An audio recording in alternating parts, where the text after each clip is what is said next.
नमस्कार दोस्तों, मैं फिरंगी बुढ़वा यार वार न्यूज में आप लोगों का स्वागत है। तो आइए दोस्तों, आप लोगों को एक ऐसी शख्सियत से मिलाते हैं जो रातों रात वायरल हो गई, वो भी डीजे वाले के साथ।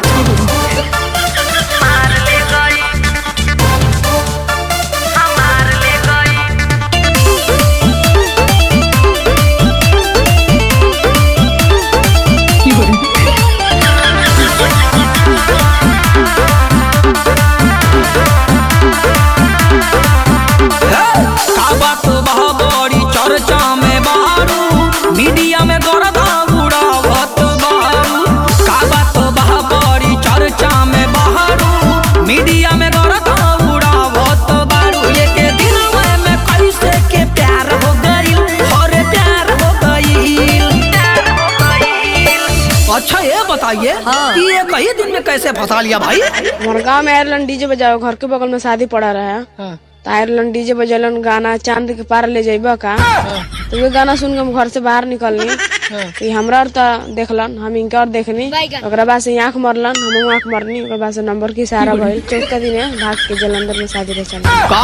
एक रतिये में चांद के ही पार ले गइल, डीजे वाला बिलावा हमार ले गइल। एक रतिये में चांद के ही पार ले गइल, डीजे वाला बिलावा हमार ले गइल।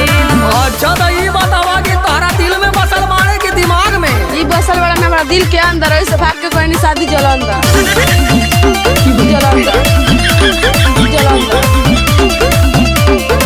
कि तोहे बहुआ जवार के ना डर रहे का, रहू एतना ना ढाढाइल ना सबर रहे का। हो जब नैना से नैना मिलल इनसे, तब दिल के गिटार बजल झन से। ऐसे कैसे डीजे वाला से दीदार हो गइल, हाँ दीदार हो गइल। अच्छा ये बतावा कि तू इनका अंदर ऐसा का देखलू कि इतना पागल हो गइलू? इनका कान के बाली देख के प्यार हो गई। कान का बाली? हाँ कान के बाली। कान के बाली था। हाँ यही था। हाय कान का बाली? हाँ वो देख रही तो प्यार हो गई। तो हम पहले हम से कहला इनकर मुस्की करे जावा के पार हो गइल, डीजे वाला हमारो भतार हो गइल। इनकर मुस्की करे जावा के पार हो गइल, डीजे वाला हमारो भतार हो गइल।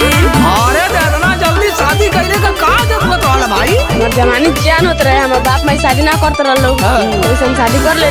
देख के तना लगे कि तोहर जवानी जियान होत रहल। तब दावा ही भतार सेवा करेला कि ना, तोहे कोरवा में धुनो मेरा भरेला कि ना।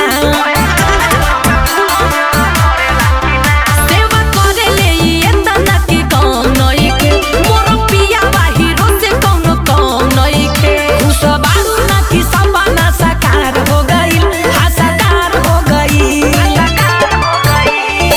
अच्छा ये बतावा तारा के जब डीजे वाला प्यार कइला त का खियैला?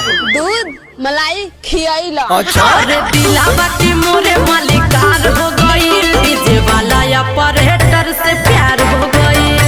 दिलावा के मोरा मालिकार हो गइल, डीजे वाला ऑपरेटर से प्यार हो गइल। तो जी दोस्तों, आप लोगों ने देखा तड़कती भड़कती न्यूज। तो इस न्यूज से आप लोगों को क्या सीख मिलती है? इस न्यूज से यही आप लोगों को सीख मिलेगी कि आप लोग भी अपना खेत बाड़ी बेचिए और डीजे खरीदिए और ऐसी ऐसी लड़कियों को पटाइए और चांद के पार ले जाइए। तब तक के लिए धन्यवाद, मिलते हैं किसी अगले न्यूज में।